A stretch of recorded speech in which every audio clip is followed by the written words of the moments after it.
Good afternoon, Chief Gentlemen. How do you do, sir? Good afternoon. Where did you gentlemen come from? We're from New York. We're from New York. Uh-huh. Yes, New York. I heard you. Mr. Lundie, I was wondering if you'd be good enough to tell each other a bit about Brigadoon. The parents have seen a great deal and they're very perplexed indeed. Perplexed is right.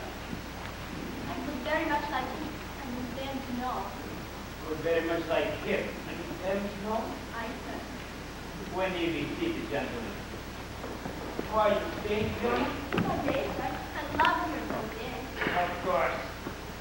From what I understand, nobody can talk about anything around here but you. Is that right? No, that's wrong. Mr. Forsyth could have told you. Forsyth. I've heard about him, but I didn't meet him. Likely not. I think he's dead. That would stand in the way, I suppose. Let me warn you before I begin. That's what I'm about to tell you. Here when I believe. It's all right.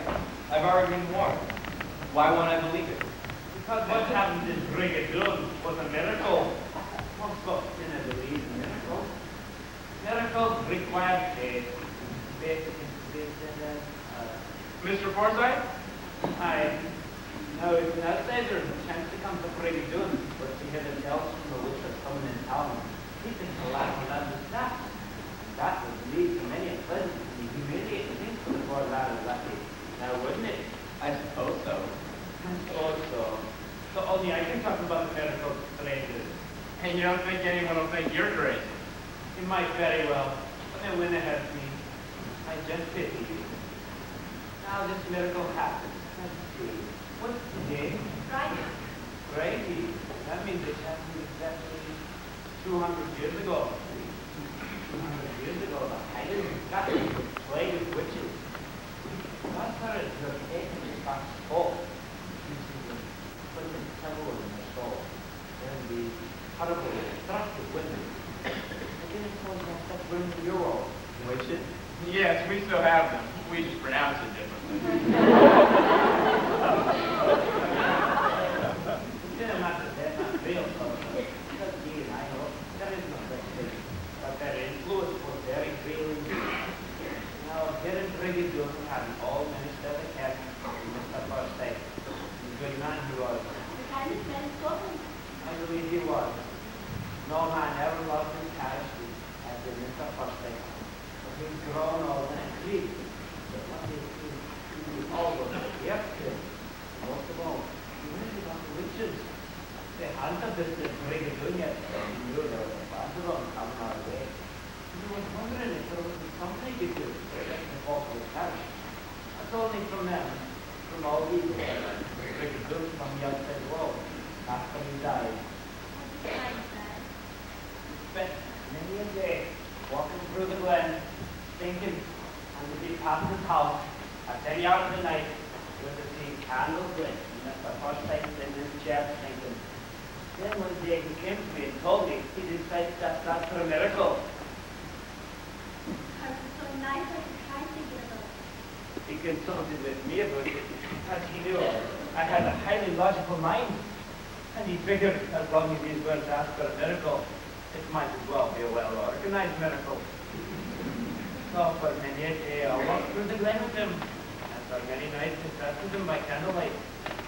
Finally, Mr. Forsyth figured what he was going to pray for. And on one early Wednesday morning, right after midnight, Mr. Forsyth went out to hill, beyond Brigadoon, and there he made his prayers to God.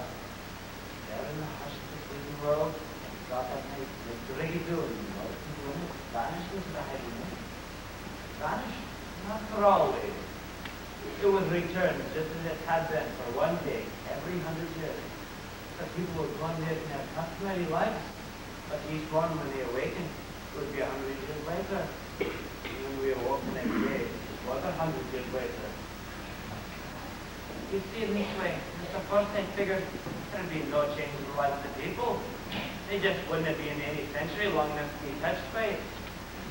You mean you go to bed at night, and when you wake up the next morning, it's 100 years later? Aye. Then every day is 100 years later. Aye. Well, what happened to the minister? I never saw him again. You see, he realized to ask for such a miracle, some sacrifices have to to be made, and he wanted to be the one to make it. Now, what would be the greatest sacrifice he could offer? It was to be separated before his time from the one he loved. That's why he went out to help beyond Brigadoon. With a miracle granted, he would never see Brigadoon again. And all this happened 200 years ago? Aye, lad. It was only 2 days ago for us. And 10 days after the miracle on Tuesday, the Charlie Dollar Nimble was closed in for all. And not expected back till Tuesday late. That's the first time it's not one of the nations who got wrong with the wind. Or Tom praying until Charlie got back.